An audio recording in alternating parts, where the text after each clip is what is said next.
Hey guys, welcome back to part 3 of our video series on GHKCU or GHK copper. In part 1, we introduced the peptide and the basic mechanism of action that we know about.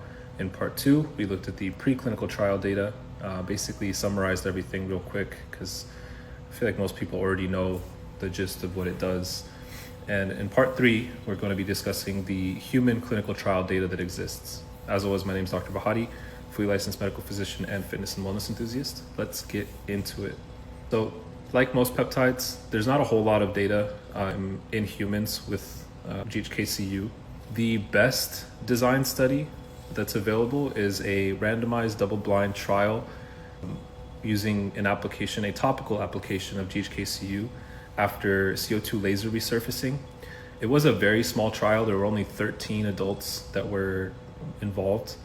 And these patients received a GHKCU cream, 0.05% GHKCU cream, for 12 weeks after a CO2 laser resurfacing procedure.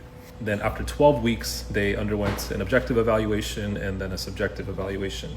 Objectively speaking, the rash and inflammation and wrinkle depth were compared, and there wasn't much difference between the two groups. However, the patients did subjectively say that they felt as if their skin quality was improved, and that subjective assessment did show some statistical significance between those two groups. There have been several other smaller studies on photo-aged facial skin and minor surgical wounds, but most of them show fairly modest improvement when it comes to healing, skin thickness, and patient-scored texture, which is what they describe. There actually haven't been any studies performed using systemic or injectable GHKCU for any indication, really.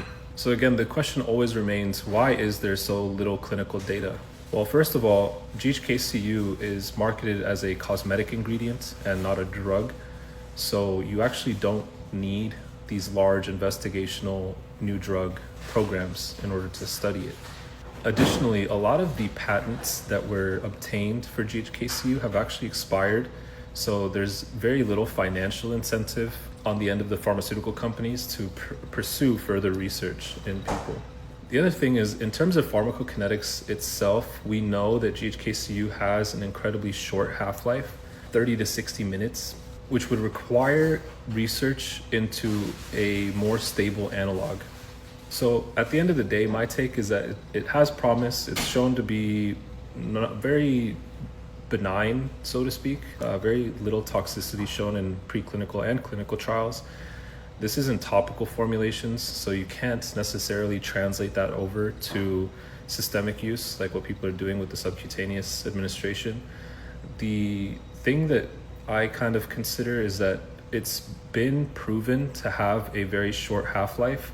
So again, like with other peptides, the dosing regimens that people recommend make zero sense to me. Like 50 milligrams once daily, I don't think is really doing all that much at the end of the day. You probably would have to dose several times a day, which is why I think a topical formulation would probably be a lot better. Like if people incorporated it into a sunscreen or something and used it as a cosmetic, like application in that sense, I think that would be far more effective and also easier to administer. Also reduce your number of injections because, a lot of people, like we've already discussed, are taking multiple different peptides at a time. So I just think looking at the big picture and all the data available, that people might be going about GHKCU in the wrong way, out of excitement, without really taking into consideration what the data is telling us. But anyways, those are my 2 cents. I'm kind of getting sick of offering my 2 cents because people just like to jump at, it's annoying, genuinely. People like to jump and discredit me for whatever reason, and it doesn't bother me at all, but it makes me not want to talk about peptides. Anyways, hope you guys have a good day. Dr. Bahati, I will see you next time.